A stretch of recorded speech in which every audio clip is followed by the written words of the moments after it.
Welcome to Wichita Liberty TV with Bob Weeks.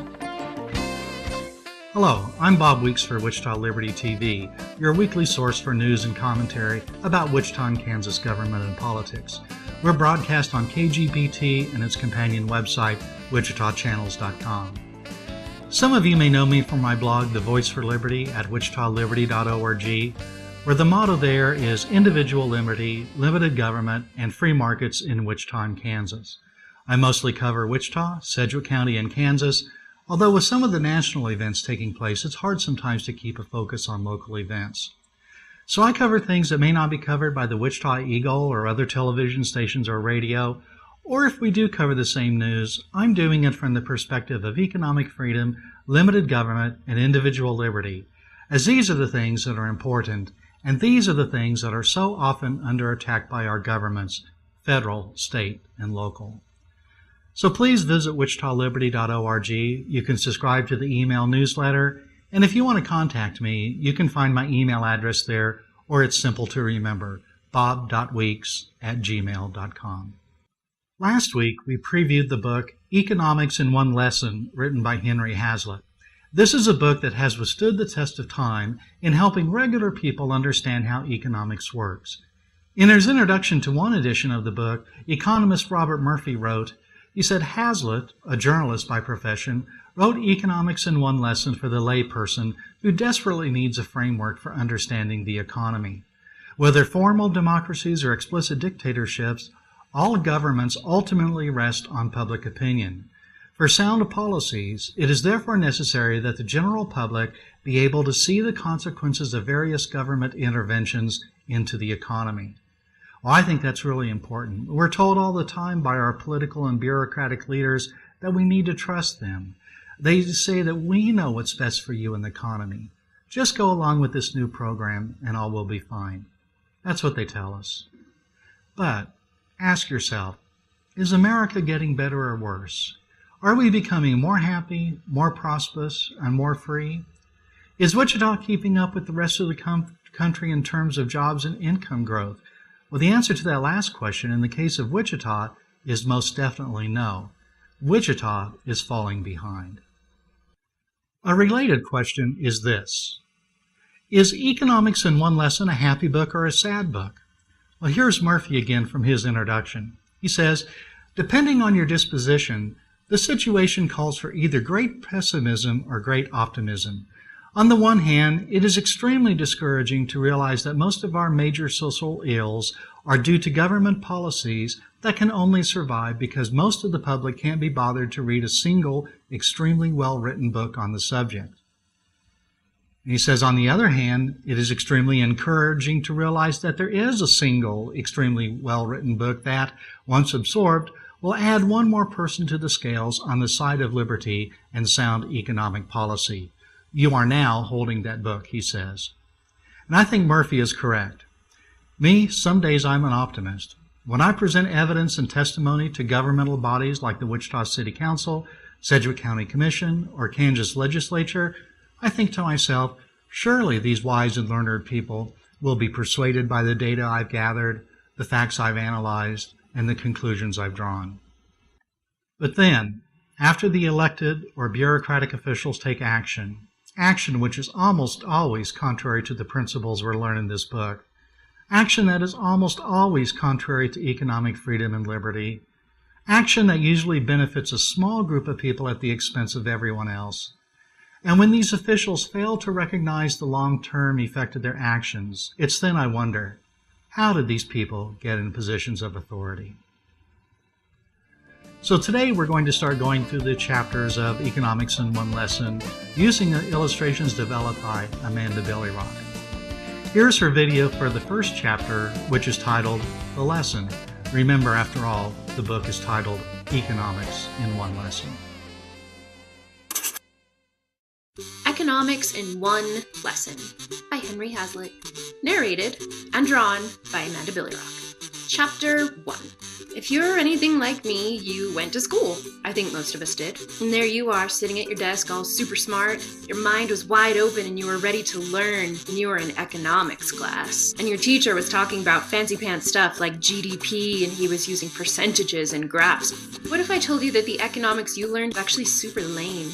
You see, the thing about the percentages and the graphs and the tables and the pie charts is that they were all used to teach you really only two things: the immediate effects of laws that intervene in the economy, and those effects on just a group or a few groups, not everyone.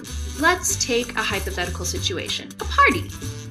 You've been super psyched for the weekend, and you decide it's time to have a few drinks. Bud, Miller, Keystone Light, gross.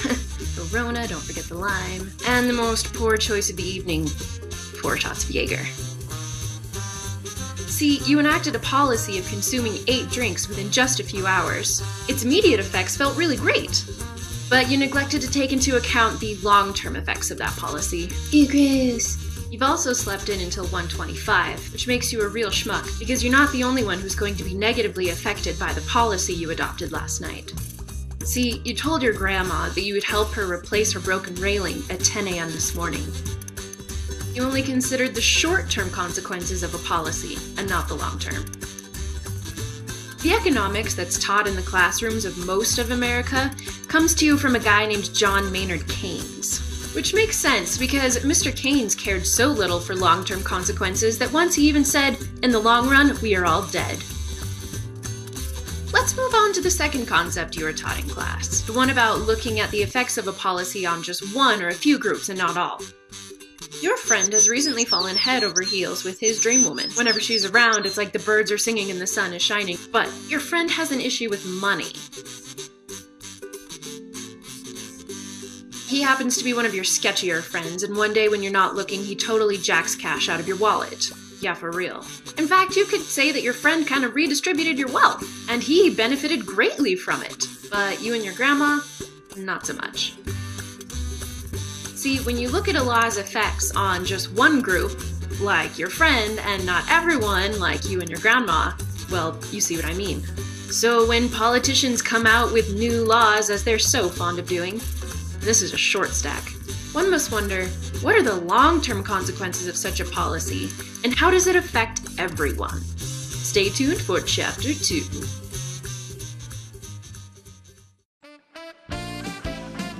Wichita Liberty TV. We'll be right back. Welcome back to Wichita Liberty TV. I'm Bob Weeks. So we saw Amanda BillyRock illustrate, literally, the main principles of the book Economics in One Lesson, the 2 principles that are so often ignored. These are, and I quote from the book, "The art of economics consists in looking not merely at the immediate, but at the longer effects of any act or policy. It consists in tracing the consequences of that policy not merely for one group, but for all groups." Now you may be thinking, that makes sense. This should be very easy. But there's a problem. When we're trying to understand physics or mathematics, say, the quest is usually driven by the desire to learn the truth of things. There's no one trying to deny the existence of gravity, for example, even though we may not have a grand unified theory of how gravity works. I'm trying to think how someone would benefit if they were able to convince you that that gravity doesn't exist, or that it would be good if we would vote to overturn the law of gravity. I don't see the point of this. But in economics and politics, it's different, much different. If you can get politicians and bureaucrats to consider only the immediate effects of a policy, and if you can get them to consider the effects of that policy on only a small group, you can persuade government to grant you favors. You can get rich this way, rich at the expense of everyone else, I might add. This is what Hazlitt calls the special pleading of selfish interests. And this is why it is so difficult to cut through the fog and understand what is really happening in government. There are people who are lobbying intensely for government to take action that will benefit them and them only. And they're good at it. They're very good. Hazlitt explains. He says, "The group that would benefit by such policies, having such a direct interest in them, will argue for them plausibly and persistently. It will hire the best viable minds to devote their whole time to presenting its case. and it will either finally convince the general public that its case is sound, or so befuddle it that clear thinking on the subject becomes next to impossible. When we couple this with something that the field of public choice economics tells us, which is that often policies have concentrated benefits but dispersed costs, we have the recipe for trouble. And this dispersed costs argument is made explicitly. A few years ago, when the Wichita School District was considering raising taxes to pay for new schools' improvements, the Wichita Eagle told us, for the average Wichitan, taxes will rise about $45 a year, and that was compared to going to Starbucks once a month. And that small act was contrasted to the tremendous benefit the Wichita school children would purportedly receive from these things that higher taxes would purchase for them. Let's take a look now at Amanda's video illustrating Chapter 2 of the book, which is titled The Lesson Applied, The Broken Window. Economics in One Lesson by Henry Hazlitt, narrated and drawn by Amanda BillyRock. Chapter Dos, Olay. So here we have an Apple store. Actually, that doesn't really look like an apple so much as it does like a magic lamp. Okay, that's a little bit more like an apple. And one day, a sad, sappy loser throws a brick through the window. And what witnesses do we have but the Genius Bar? Geniuses 1, 2, 3, and 4, respectively. Genius 1 thinks about it for a minute, and then realizes this might not be such a bad thing after all, because this is going to mean more money for the window fixer. Genius 2 starts to pick up on this vibe, and she then exclaims that this means more money for the window fixer's... the window fixer's dog walker, how about that? Genius 3 pipes in that this situation just keeps getting better and better, seeing as now there's going to be more money for the dog walker's masseuse.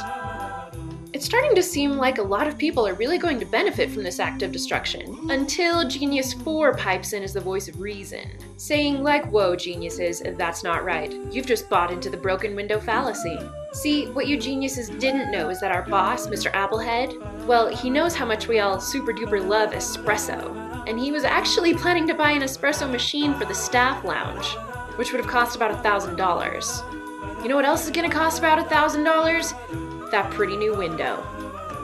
Goodbye espresso machine. See, if there had been no vandalism, the geniuses at the Apple Store would have had a window and an espresso machine. But after this act of destruction, there's only going to be a window. They were looking at the seen money for the window fixer, but not the unseen espresso machine that's now never going to come into existence. One of the most important elements of economics is seeing the unseen. Next up, Chapter 3.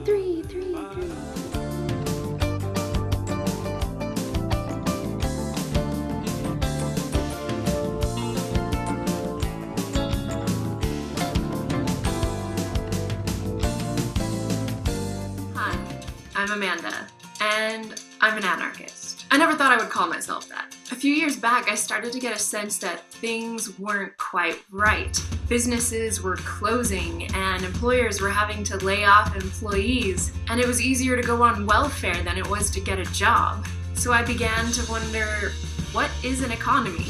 And so I hit the library, and I found some books that seemed to provide real answers, and they all mentioned the word libertarian.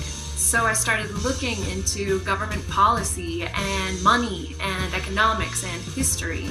And I was surprised to find out that government has never done people any good. It's just fooled them and robbed them from the beginning. And so I discovered that I am in fact an anarchist. The doors at AmandaBillyRock.com are now open. Come on in. Join me on Monday for Freedom Philosophy, Wednesday for my homemade economics cartoons, and Friday for interviews with your favorite freedom fighters. Getting free was never so much fun.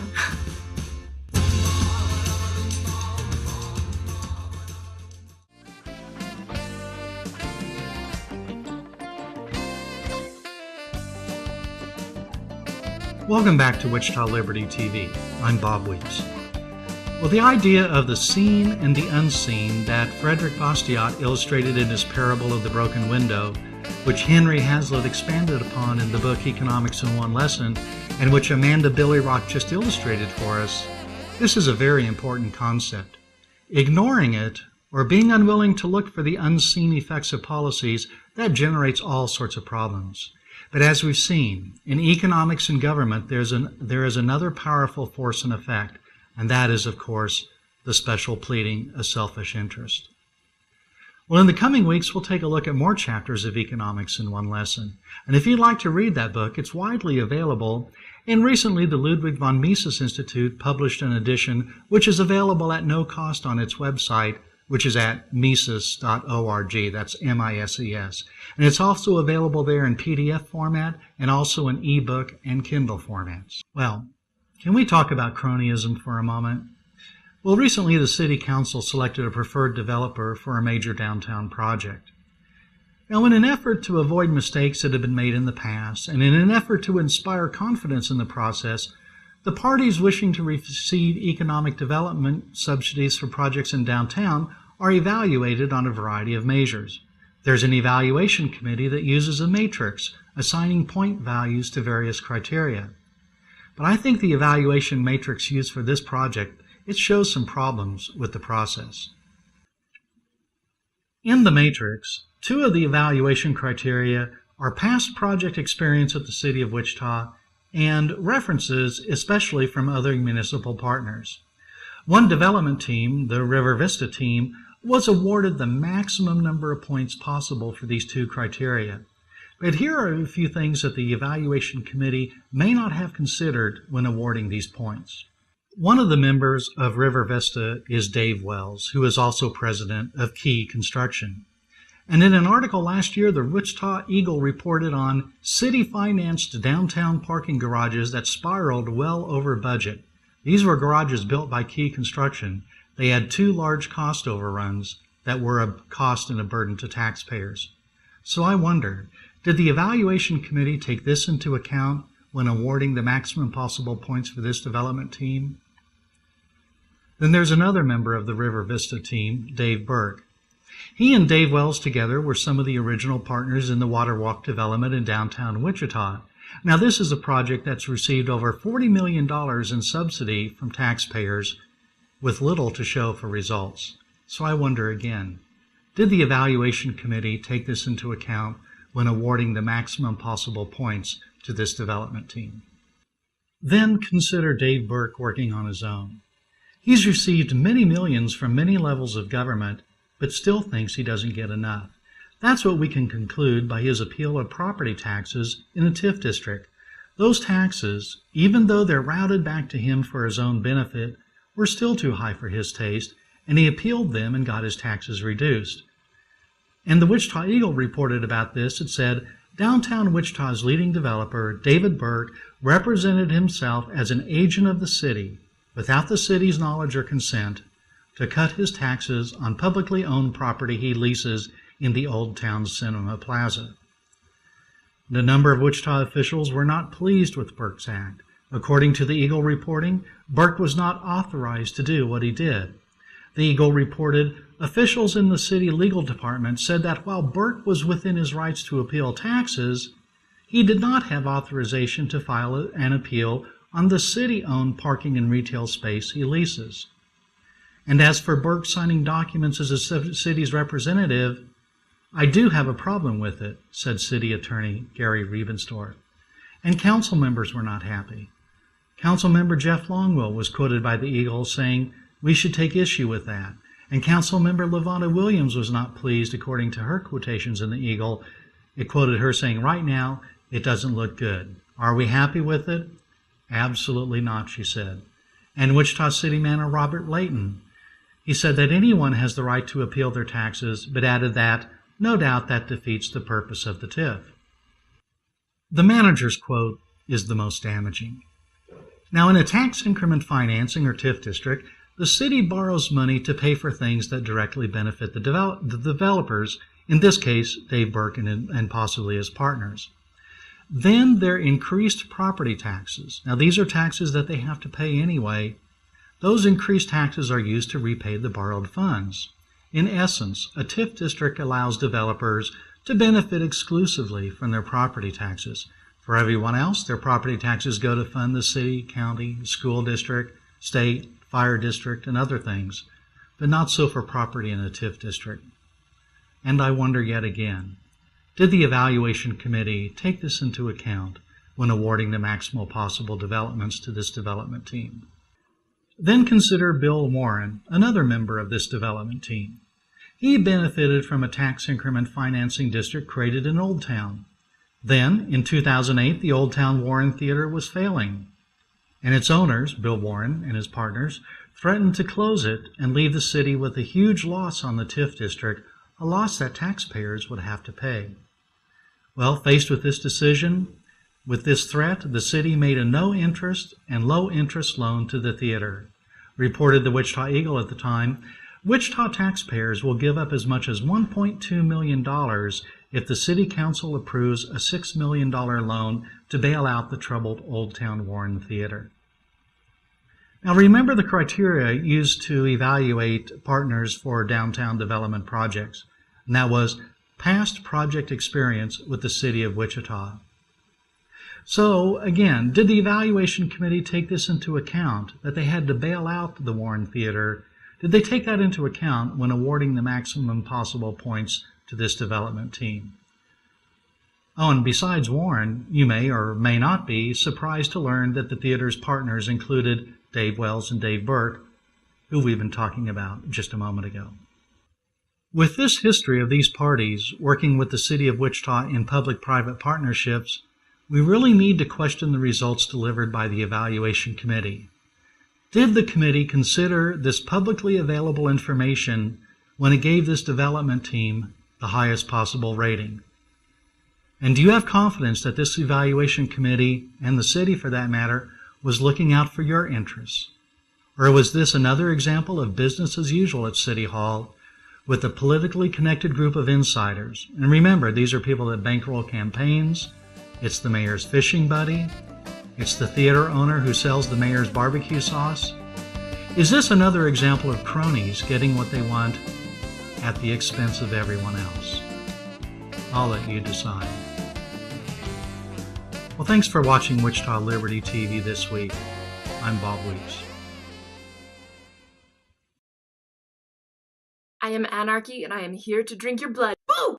Just kidding. Why is everyone so scared at the thought of anarchy? It has nicer titles like the Stateless Society or the Free Society or the Private Property Society, but really it's all just the same thing. And most people's biggest hang-up seems to be, well, what about the criminals? What about the people who are still going to try to hurt others regardless? Totally! The Free Society has police and courts and even prisons. The only difference between the society that lives under a state and the free society is that services are provided by companies that have to compete for your business. When an organization has a monopoly on a service, the consumers no longer have a say.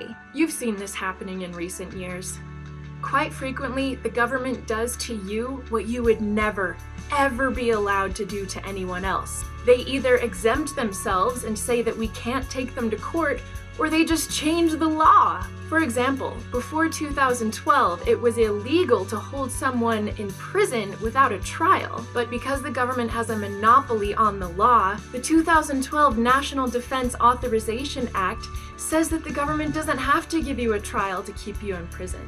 And you may say to yourself, well, if these services were provided by private companies, what would keep them from doing bad things without regulation?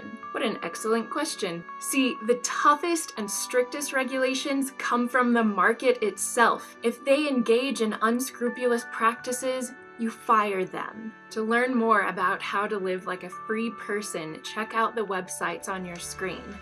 And may we find freedom in our lifetimes.